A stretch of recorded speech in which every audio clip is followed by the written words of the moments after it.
Hello students, कैसे हैं आप सभी। आज हम पढ़ने जा रहे हैं बायो का पहला चैप्टर जो कि है लाइफ प्रोसेस। देखो काफ़ी आसान है चैप्टर, जिसमें देखो बायो के अब की बारी 10th में सभी चैप्टर आसान है। आपको सिर्फ और सिर्फ या तो प्लांट के बारे में पढ़ना है या फिर ह्यूमन बीइंग के बारे में पढ़ना है। अमीबा वमीबा और ऑर्गेनिजम्स के बारे में आपको इतना नहीं पढ़ना है, ठीक है। और मेनली ज़्यादातर तो ह्यूमन बीइंग्स के बारे में पढ़ना है, प्लांट्स के बारे में इतना है ही नहीं। मैं आपको ये बताना चाहूँगा कि बायो को बहुत ही आसान तरीके से पढ़ेंगे हम, कोई ऐसी बात नहीं है।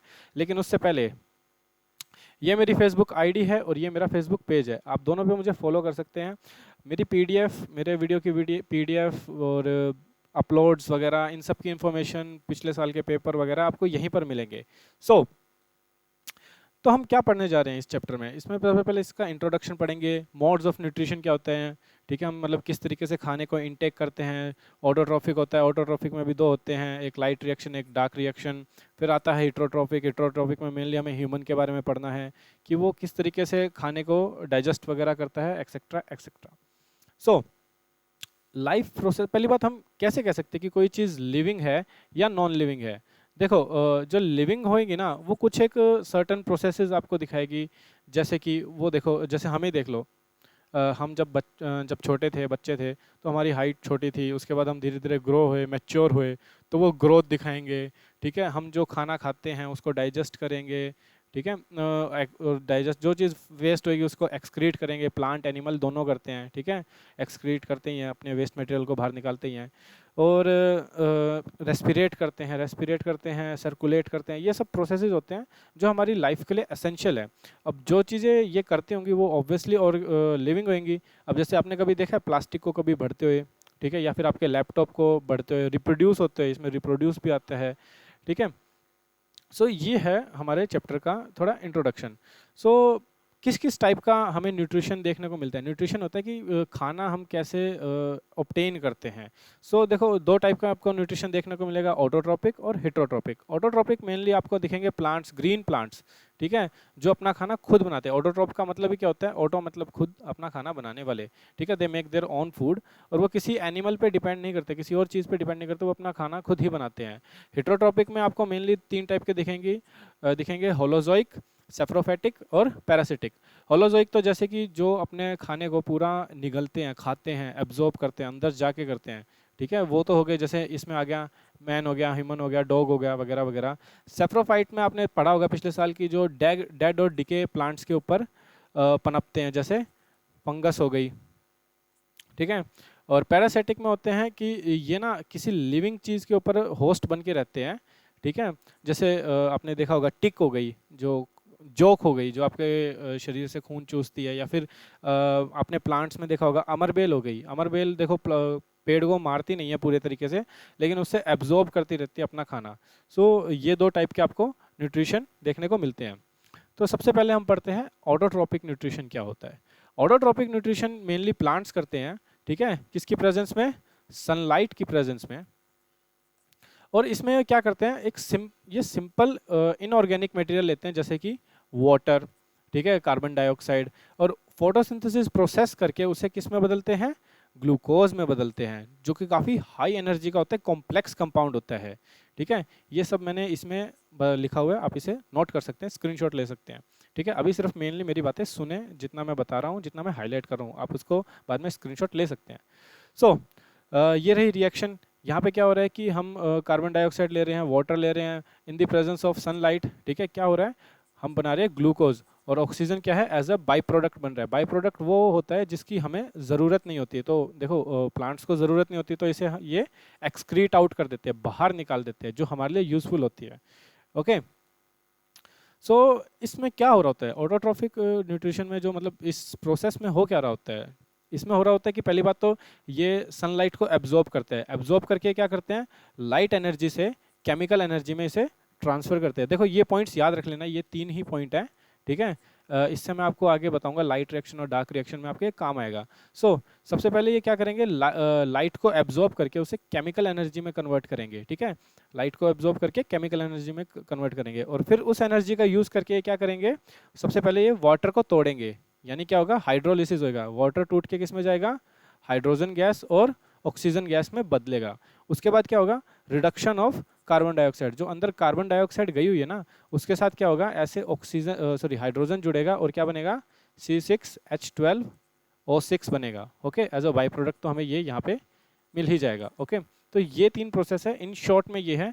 एनसीईआरटी सीबीएसई के अकॉर्डिंग सिर्फ इतना ही है, आप इसको इतना याद कर सकते हैं। लेकिन जिन बच्चों को ज़्यादा सीखना है, आईसीएसई बोर्ड के लेवल का सीखना है, तो उनके लिए मैं अगली वीडियो इसमें दिखा रहा हूँ।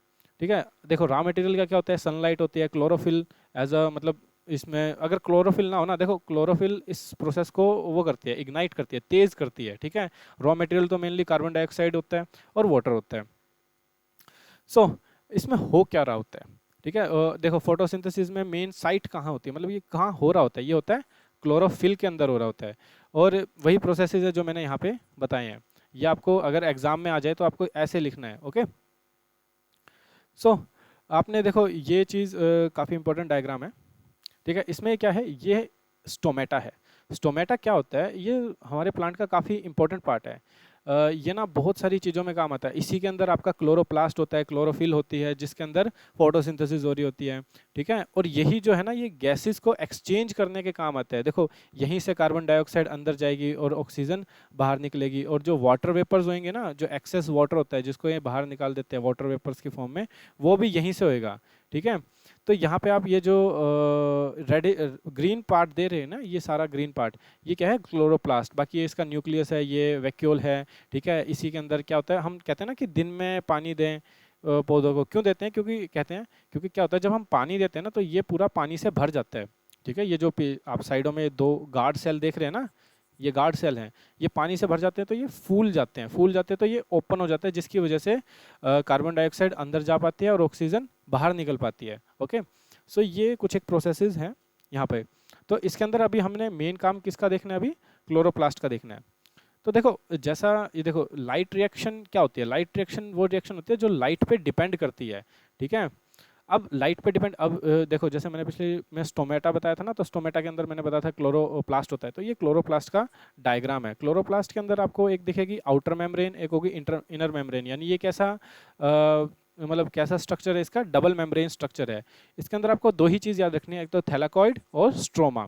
थैलाकॉइड वो जगह है जहाँ पे लाइट रिएक्शन होगी, और स्ट्रोमा वो जगह है जहाँ पे डार्क रिएक्शन होएगी। सो यहाँ पे हो क्या रहा है, यहाँ पे हो रहा है लाइट एनर्जी को एब्जॉर्ब किया जा रहा है, और क्या हो रहा है, हाइड्रोलिसिस ऑफ वाटर हो रही है, जिससे क्या प्रोडक्ट बन रहा है, एटीपी और NADPH।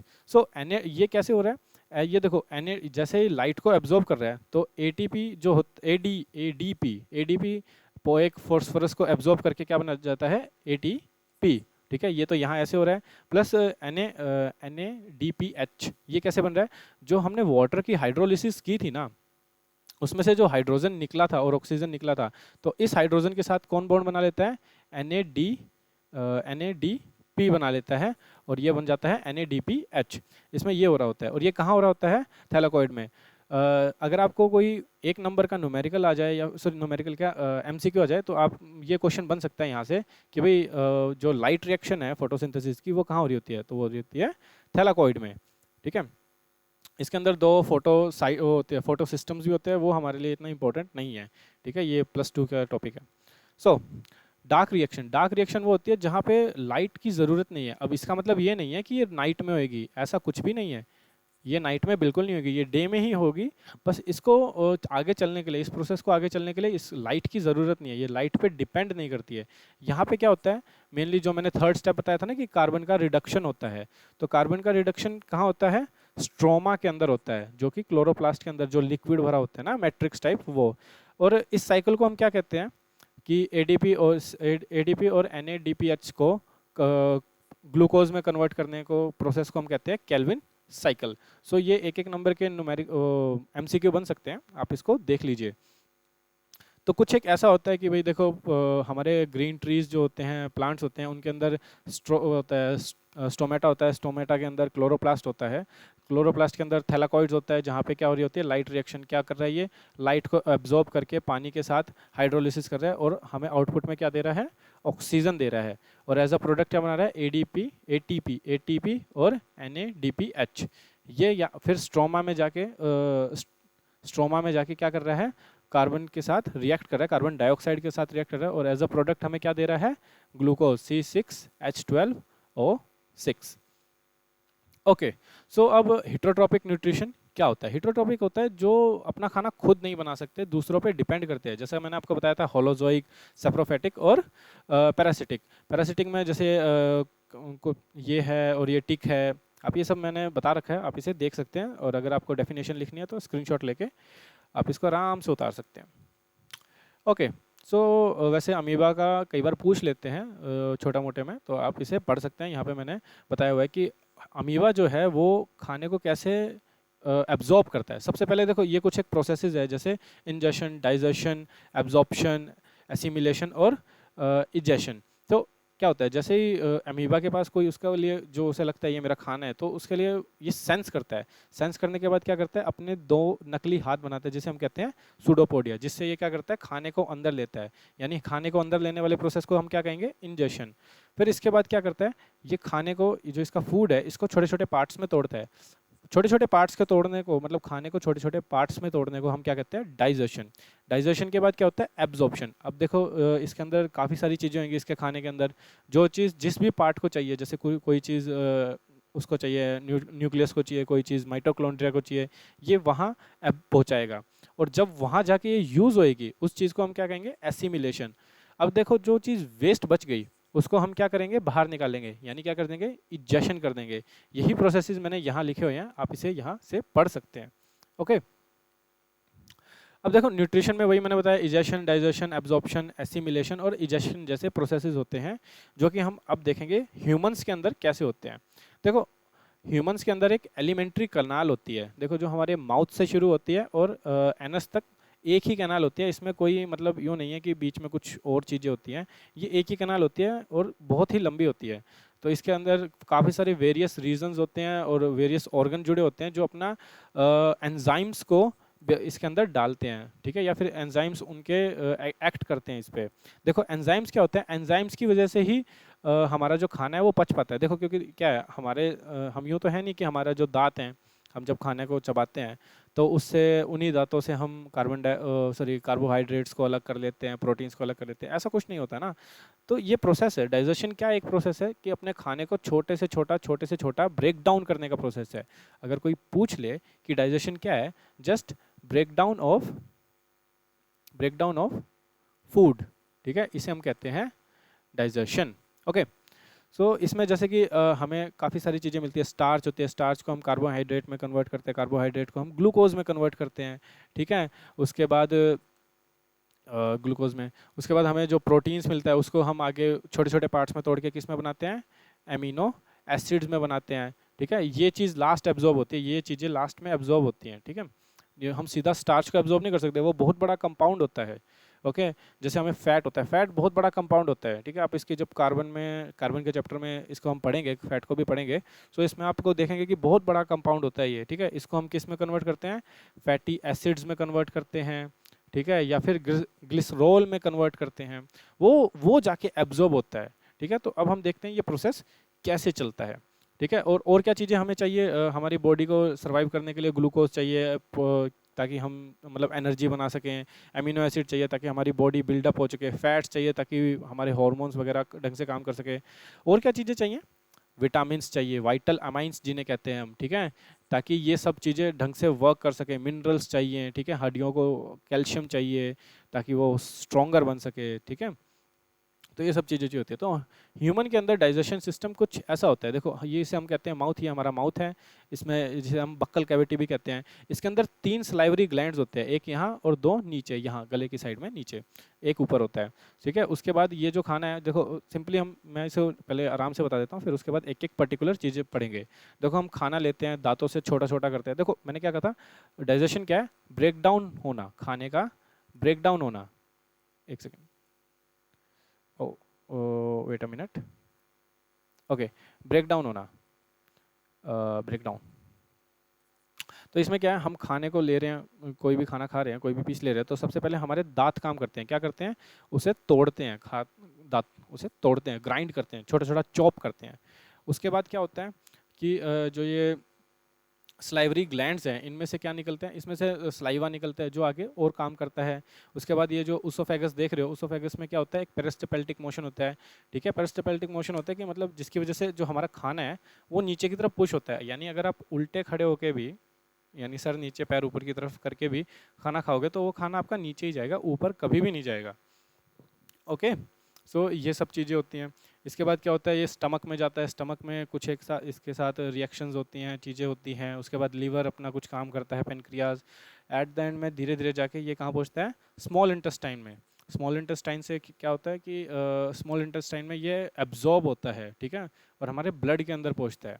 फिर जो वेस्ट होता है वो जाता है लार्ज इंटेस्टाइन में, और लार्ज इंटेस्टाइन से कहाँ हो जाता है, रेक्टम में स्टोर होता है और एनएस से बाहर निकल जाता है। तो ये मोटा मोटा मैंने आपको यहाँ से बता दिया। अब हम एक एक चीज़ की स्पेसिफिक चीज़ें पढ़ेंगे, मतलब एक एक स्पेसिफिकली इन्हें पढ़ेंगे। तो जैसे माउथ से हमने खाने को पूरा इनटेक किया, दांतों से हमने क्या किया, इसे ग्राइंड किया, चॉप किया। उसके बाद क्या होता है, टंग जो होती है, टंग इसे टेस्ट वगैरह करती है, इसे निगलने में हेल्प करवाती है, पीछे पुश करने में हेल्प कराती है। अगर टंग ना हो तो आप इधर उधर इसे कर नहीं पाएंगे। अब यहाँ से काम शुरू हो जाता है एंजाइम्स का। एंजाइम्स अगर ना होते तो हम अपना खाना ढंग से नहीं पचा पाते, पहली बात पचा ही नहीं पाते।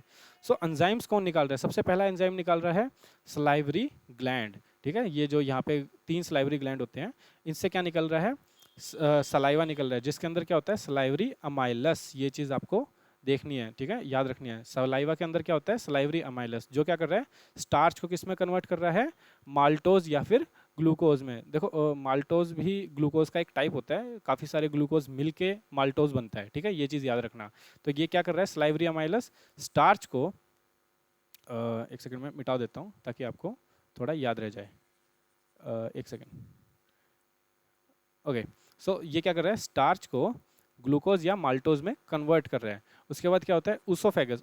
उसोफेगस में मैंने क्या बताया, एक होता है पेरिस्टाल्टिक मोशन, जिसकी वजह से क्या होता है, ये नीचे की तरफ पुश करता है। पेरिस्टाल्टिक मोशन की डेफिनेशन वैसे आपको बुक में भी मिल जाएगी, और ये भी है जो मैंने काफ़ी छोटी लिखी है, कि इसमें ये मसल, ये काफ़ी स्ट्रॉन्ग मसल होता है, ये पुश करने का काम होता है। इसमें क्या होता है, कॉन्ट्रैक्शन और एक्सपेंशन। कॉन्ट्रैक्शन यानी किसी चीज़ को दबाना, एक्सपेंशन यानी फैलना, ठीक है।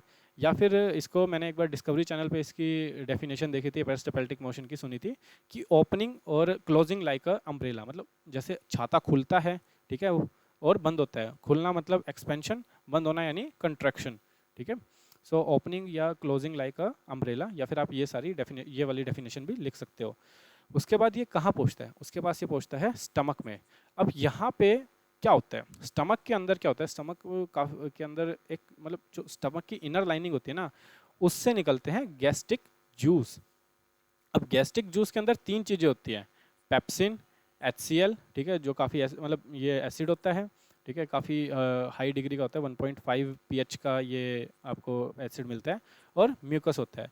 हर एक के अलग अलग काम है। जैसे पेप्सिन क्या करता है, देखो एक चीज़ याद रखना, जिस भी चीज़ के पीछे सिन लग जाए, जैसे पेप्सिन, ट्रिप्सिन, ठीक है, ये क्या करेंगे, ये अपने प्रोटीन को डाइजेस्ट करेंगे, प्रोटीन को ब्रेक डाउन करेंगे, डाइजेस्ट करेंगे। ओके, उसके बाद क्या होता है, HCl किस लिए होता है, HCl के 2 काम होते हैं। पहला काम होता है कि जो हमारे खाने के साथ कोई बैक्टीरिया आ गया उसे किल करना। सेकंड क्या होता है, इस पेप्सिन को, अब ये देखो पेप्सिन अपने आप ही काम करना शुरू नहीं करता, ये HCl की प्रेजेंस में, यानी इसको कैसा चीज़, ऐसे मीडियम चाहिए, इसे मीडियम चाहिए, एसिडिक मीडियम चाहिए, ताकि ये काम कर सके। यानी अगर आपको पेप्सिन को काम करवाना है तो आपको एसिडिक मीडियम चाहिए अपने चारों तरफ।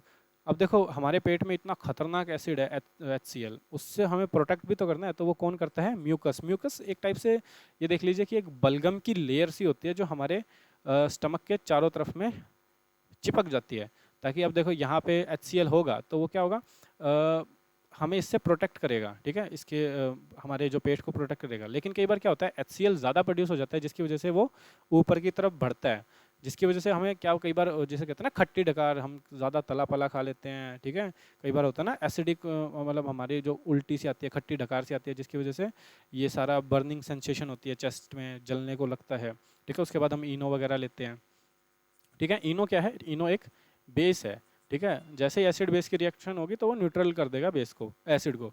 ओके, सो अब इसमें डिटेल पढ़ते हैं। तो जो जैसे मैंने बताया था, ये स्टमक है, स्टमक की इनर लाइनिंग में आपको ये मिलेंगे ग्लैंड्स, काफ़ी सारे ग्लैंड्स मिलेंगे, जो क्या निकाल रहे हैं, गैस्ट्रिक जूस। और 3 गैस्ट्रिक जूस निकालते हैं, म्यूकस, पेप्सिनोजन और HCl। अब देखो HCl तो इसमें फैल गया, ठीक है, और जो म्यूकस है वो चारों तरफ इसकी इनर लाइनिंग में जाके ऐसे ऐसे ऐसे ऐसे चिपक जाता है, ठीक है, ताकि HCl से प्रोटेक्ट कर सके हमें, ठीक है। HCl का क्या काम है कि भाई बैक्टीरिया को किल करना, प्लस क्या है, कन्वर्ट। ये देखो मैंने क्या कहा था कि पेप्सिन से अगर काम कराना है तो आपको HCl की ज़रूरत पड़ेगी, नहीं तो वो काम नहीं करेगा। क्यों? क्योंकि देखो ये जो ग्लैंड्स है ना, ये जो ग्लैंड्स है ये क्या निकाल रहे हैं, ये निकाल रहे हैं पेप्सिनोजन। पेप्सिनोजन को पेप्सिन में कौन कन्वर्ट करता है? वो करता है HCl। सो अगर आपसे पूछ ले कि क्या काम करता है, पेप्सिनोजन को ये पेप्सिन में कन्वर्ट करता है, और फिर पेप्सिन जो है वो प्रोटीन को स्मॉलर पेप्टाइड बॉन्ड्स में कन्वर्ट करते हैं। देखो पहले मैं बता देता हूँ, प्रोटीन्स जो होते हैं ना, ठीक है, वो ना काफ़ी मतलब ऐसे एक स्ट्रक्चर होगा, यूं यूं यूं यूं, ये बीच में जुड़े हुए होंगे आपस में भी ऐसे ऐसे करके, ठीक है, इनको तोड़ता है इस फॉर्म में, ठीक है, तो इसे कहते हैं हम पेप्टाइड। ओके, तो ये होता है।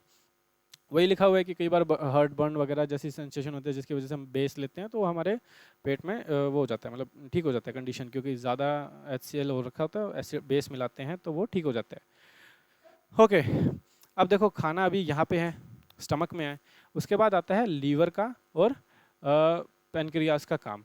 लीवर के अंदर देखो एक छोटा सा ग्लैंड होता है, एक मतलब उसे हम क्या कहते हैं, गॉल ब्लैडर, ठीक है, गॉल ब्लैडर होता है।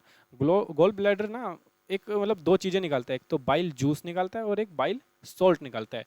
बाइल जूस का क्या काम है? देखो अब यहाँ से जो खाना आ रहा है वो है, स्टमक से जो खाना आ रहा है वो होता है एसिडिक। अब देखो यूँ तो है नहीं कि सिर्फ मतलब उसको न्यूट्रल भी तो करना पड़ेगा, नहीं तो पेट में अगर मतलब स्मॉल इंटेस्टाइन वगैरह इन जगहों पे एसिड चला जाए तो वो तो जला देगा उस चीज़ को, क्योंकि वहाँ पे तो म्यूकस नहीं है ना, ठीक है।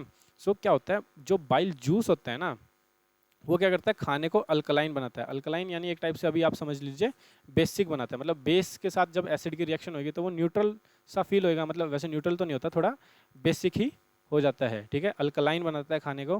प्लस क्या करता है, जो ये बाइल सॉल्ट है ना, बाइल सॉल्ट क्या करता है, जो खाने के अंदर फैट है, ठीक है, उसको स्मॉलर पार्ट्स में तोड़ता है, लार्ज फैट ग्लोब्यूल्स को स्मॉलर ग्लोब्यूल्स में कन्वर्ट करता है ताकि एंजाइम्स ढंग से काम कर सके। ओके, बड़े ग्लोब्यूल्स पे का तो काम ढंग से कर नहीं पाएंगे। फिर आता है हमारा पेनक्रियाज का काम। पेनक्रियाज क्या करती है, पेनक्रियाज करती है, निकालती है, सिक्रीट क्या करती है, पेनक्रियाटिक जूस। पेनक्रियाटिक जूस क्या करते हैं, ठीक है, सबसे पहले वो क्या होता है, वो करते हैं, उसमें से सबसे पहले निकलता है ट्रिप्सिन। ट्रिप्सिन क्या करता है, प्रोटीन को डाइजेस्ट करता है, मतलब प्रोटीन को छोटे छोटे पार्ट्स में तोड़ता है, जो हमें HCl से मतलब यहाँ पे स्टमक के अंदर जो पेप्सिन ने काम किया उससे भी छोटा करने का काम कौन करेगा, पेनक्रियाज, ठीक है। फिर इसमें से एक और चीज़ निकलती है जिसे हम कहते हैं लाइपस। लाइपस को आप इससे रिलेट कर लीजिए, लाइपस यानी लिपिड कह लो, ठीक है, लिपिड यानी क्या होता है, फैट होता है। तो यानी लाइपस किस पे काम करेगा, फैट पे, लिपिड पे काम करेगा, फैट पे काम करेगा, और किस में कन्वर्ट कर देगा, फैटी एसिड या ग्लिसरॉल में, ठीक है। उसके बाद हमारे पेट के अंदर होती है स्मॉल इंटेस्टाइन। स्मॉल इंटेस्टाइन में ना वैसे स्मॉल इंटेस्टाइन हमारी काफ़ी बड़ी होती है, इसमें मेन काम क्या हो रहा होता है, एब्जॉर्प्शन का मेन काम हो रहा होता है, ठीक है। यहाँ पे क्या होता है, खाने को एब्जॉर्ब किया जाता है, क्योंकि देखो जितना टूटना था मेन टूट चुका है, अभी भी टूटेगा ऐसी बात नहीं है, ठीक है। वो कौन तोड़ेगा, पेनक्रियाटिक जूस, सॉरी वो इंटेस्टाइनल जूस तोड़ेंगे। ओके, तो यहाँ पे क्या हो रहा होता है, एब्जॉर्ब कर रहे होते हैं। और जो हमारी स्मॉल इंटेस्टाइन है ना वो लगभग 6 मीटर लंबी होती है और 3 पार्ट्स में डिवाइडेड होती है। वैसे ये NCERT वालों के लिए इतना इंपॉर्टेंट नहीं है, ICSE वालों के लिए है, ठीक है। अब देखो ये हमारी जो पेनक्रियाज होती है ना वो कुछ इस तरीके से दिखती है, ठीक है, ऐसी ट्यूब लाइक स्ट्रक्चर होता है। यहाँ आप देख सकते हो ऐसी गांठें सी बनी होती हैं, मतलब ट्यूब सी होती है, ठीक है। उस ट्यूब में ना आपको ना काफ़ी सारे ऐसे फिंगर लाइक स्ट्रक्चर्स मिलेंगे जिन्हें हम क्या कहते हैं, विली कहते हैं, ठीक है। और इन विलीज के ऊपर भी ना छोटे छोटे छोटे छोटे छोटे छोटे ऐसे विलीज मिलेंगे जिन्हें हम क्या कहते हैं, माइक्रो विली कहते हैं, ठीक है। यहाँ कहीं है नहीं है। इन माइक्रो विलीज के साथ क्या होता है, ब्लड जुड़ा होता है, ब्लड वेसल्स जुड़ी होती है, मतलब खून की जो नसें होती हैं वो जुड़ी होती है। इस खाने को वो एब्जॉर्ब करके, ठीक है, ब्लड में मिला देते हैं और वहाँ चले जाते हैं, मतलब ब्लड में मिक्स कर देते हैं। सो अब वापस यहाँ पे आते हैं। यहाँ पे क्या हो रहा है कि इन विलीज, ये जो अपने फिंगर लाइक स्ट्रक्चर्स देख रहे हो, इन विलीज के बीच में जो गैप होता है ना वहाँ से निकलता है ये पेनक्रियाटिक जूस। और ये पेनक्रियाटिक जूस करता क्या है, अब जो रहा सहा खाना जो बच गया, ठीक है, जो डाइजेस्ट नहीं हुआ है उसमें कुछ अगर कार्ब मतलब काफ़ी सारे जूसेस निकलते हैं वैसे, ठीक है, उनको मिला के हम कहते हैं पेनक्रियाटिक जूस। कोई एक जूस नहीं निकल रहा होता, ठीक है, इनको मिला के हम कहते हैं। सो वैसे उनके नाम आपके लिए इंपॉर्टेंट नहीं है। सो जो कार्बोहाइड्रेट है, जो बच गया कार्बोहाइड्रेट, उसे ग्लूकोज में कन्वर्ट करते हैं। फैट को, जो बाकी मतलब जो फैट अब तक वो नहीं हुआ था, डाइजेस्ट नहीं हुआ था, उसको फैटी एसिड्स में या ग्लिसरॉल में कन्वर्ट करते हैं। और जो प्रोटीन पचा नहीं था अब तक, उसको अमीनो अमीनो एसिड्स में कन्वर्ट करते हैं। अब ये विलीज का ऐसा स्ट्रक्चर क्यों है, मतलब हमने स्मॉल इंटेस्टाइन चलो ठीक है पाइप जैसी है, उसको सीधा ही रहने देते हैं, विलीज इसके अंदर क्यों छोटी छोटी छोटी बनाई? वो इसलिए बनाई ना, क्योंकि देखो इससे क्या हो गया, हमारा सरफेस एरिया इंक्रीज हो गया। और याद रखना सरफेस केमिस्ट्री करके आगे जो बच्चे नॉन मेडिकल लेंगे उनके लिए एक चैप्टर आएगा +2 में, सरफेस केमिस्ट्री। उसके अंदर सेम चीज़ यही बताई गई है कि जितना ज़्यादा एरिया होएगा किसी भी चीज़ का, सरफेस एरिया होगा, उतना ही ज़्यादा वो एब्जॉर्ब करेगा। सो हमें एब्जॉर्प्शन का रेट बढ़ाने के लिए क्या किया, हमने ये फिंगर लाइक स्ट्रक्चर करे। अब देखो कोई चीज़ ऐसे हो, ठीक है, और एक कोई चीज़ यूं हो, ठीक है, तो क्या होगा, काफ़ी टाइम तक इससे खाना टच होके जाएगा, एब्जॉर्ब मतलब काफ़ी देर तक कांटेक्ट में रहेगा, तो ज़्यादा एब्जॉर्प्शन होएगी, ठीक है। और ये जो होती है ना, ये आपस में मतलब ब्लड्स के साथ, ब्लड जो होती है, ब्लड वेसल्स होती है, आर्टरीज वेन्स वगैरह, इनके साथ कनेक्टेड होती हैं, जो क्या करती हैं, इन्हें सीधा जो खाना इन्होंने एब्जॉर्ब किया ना, उसे ब्लड में पहुंचा देती हैं। यहाँ पे भी मैंने आपको दिखाया था, ये स्ट्रक्चर होता है, ठीक है। इसके अंदर काफ़ी सारी, अगर आपको बनाना ना तो सिंपल है, अगर आपको डायग्राम बनाना हो तो ऐसे करके यूं जोड़ देना, नथिंग एल्स, और इसमें से यूं निकाल देना, बस। आपको कोई इतना कॉम्प्लेक्स बनाने की ज़रूरत नहीं है, ठीक है। हर एक के ऊपर काफ़ी सारी, मतलब हर एक लगभग कहते हैं कि इनके ऊपर काफ़ी सारी विलीज़ के ऊपर भी माइक्रो विलीज़ होती हैं, ठीक है, वो इंपॉर्टेंट नहीं है आपके लिए। सो अभी एक क्विक रिविज़न ले तो यहाँ से शुरू करते हैं।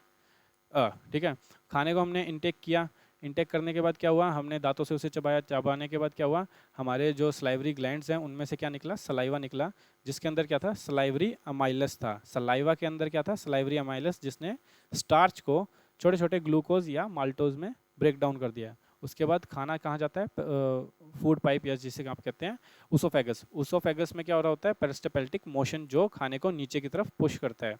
फिर कहाँ पहुँचता है खाना, खाना पहुँचता है स्टमक में। स्टमक से क्या होता है, स्टमक में 3 चीज़ें होती है, पेप्सिन, पेप्सिनोजन होता है, HCl होता है, और म्यूकस होता है। म्यूकस का क्या काम होता है, HCl से प्रोटेक्ट करना है। HCl का क्या काम होता है कि भाई हमारे खाने में कोई बैक्टीरिया है उसे मारना, प्लस पेप्सिनोजन को पेप्सिन में कन्वर्ट करना। और पेप्सिन क्या काम करेगी, प्रोटीन को ब्रेक डाउन करेगी, डाइजेस्ट करेगी। उसके बाद क्या होता है, उसके बाद ये तो मैंने आपको बता ही दिया है, ठीक है। इसका pH वैल्यू 1 से 2 के बीच में वेरी करती है HCl की यहाँ पे, ओके। अब एक चीज़ और बता रहा हूँ, यहाँ पे एक चीज़ मैं बताना भूल गया था। जो खाना है ना, वो यूँ नहीं है कि अब स्टमक से लीवर में जाएगा, फिर लीवर से पेनक्रियाज में जाएगा, नहीं, ऐसा नहीं होता। खाना जो आ रहा है ना, वो सीधा सीधा आ रहा है, यहाँ रुका है, फिर उसके बाद वो यहाँ से ट्रैवल कर रहा है, ठीक है, वो किसी के अंदर नहीं जा रहा। ये जो गॉल ब्लैडर है ना, ये अपना जूस इस पाइप में छोड़ता है, और पेनक्रियाज भी अपना जूस इस पाइप में छोड़ती है। तो यानी हम क्या कह सकते हैं, इन्होंने ये जूस छोड़ा है अपना, जो जैसे पेनक्रियाटिक जूस पेनक्रियाज ने छोड़ा है, और इसने बाइल जूस और बाइल सॉल्ट अपनी किस में छोड़ा है, एलिमेंट्री कनाल में छोड़ा है, जो फिर आगे जाके मेनली तो इंटेस्टाइन में जाके ही मिक्सअप होता है, ठीक है, ढंग से।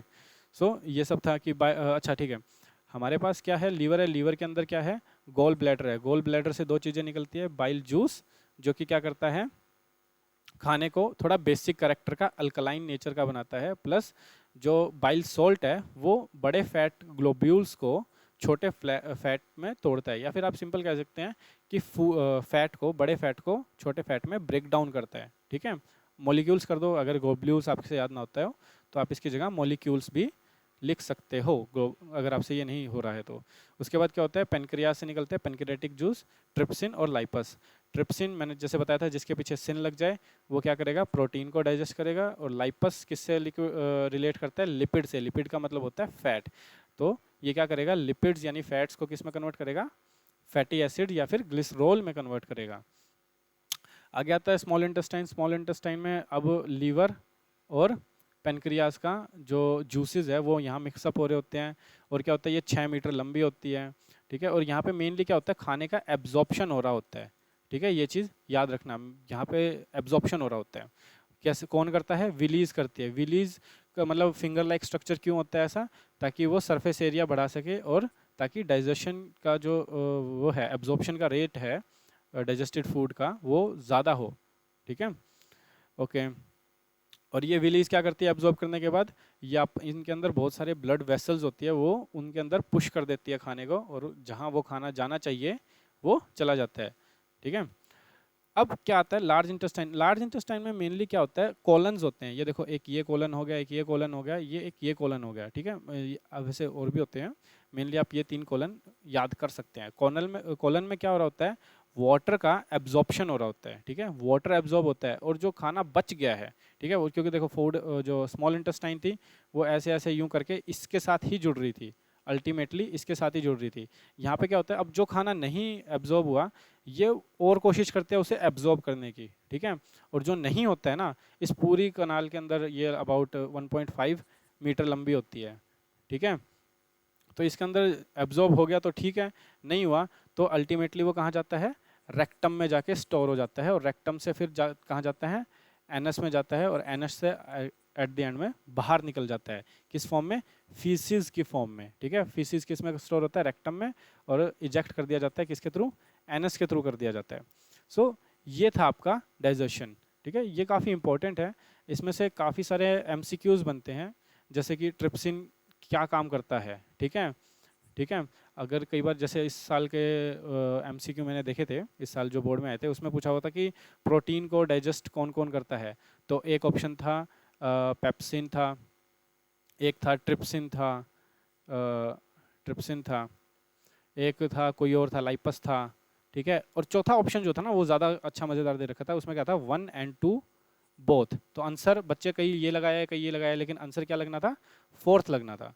सो ये इस साल बोर्ड का ही क्वेश्चन है, जो मेरे को याद था, मैंने इसलिए भी यहाँ बता दिया। सो अगर इसमें कोई भी डाउट हो, वीडियो दोबारा देख सकते हैं आप, मेरे नंबर पे मुझे कॉल कर सकते हैं। मेरा नंबर है 7404226206। यहाँ पे आप मेरे से क्वेरी ले सकते हैं, मेरे फेसबुक पेज पे मुझसे पूछ सकते हैं। ओके, सो आज सिर्फ इतना ही। कल हम इसका सेकंड पार्ट पढ़ेंगे, तो तब तक मेरे साथ स्टे ट्यून। Good bye. और हाँ, चैनल को सब्सक्राइब ज़रूर करना, लाइक ज़रूर करना, अपने दोस्तों को कहना कि भाई इस वीडियो को ज़रूर देखें, उनके हेल्प होएगी। ठीक है, अपने दोस्तों को कहना इस पर ज़रूर कमेंट करें, प्लीज़ प्लीज़ प्लीज़। मैं चाहूँगा कि अपने जो क्वेरीज है आप कमेंट में भी पूछ सकते हो। ज़रूरी नहीं है कि व्हाट्सएप का रिप्लाई ही मैं पहले दूंगा। मैं यूट्यूब पे ज़्यादा रहता हूँ, तो मैं यूट्यूब का रिप्लाई भी देता हूँ, ज़्यादा जल्दी देता हूँ। ओके, सो अपने कमेंट्स में ही अगर आप चाहो डाउट पूछ सकते हो, लाइक कर देना ज़रूर वीडियो को। And thank you for listening, and God bless you all.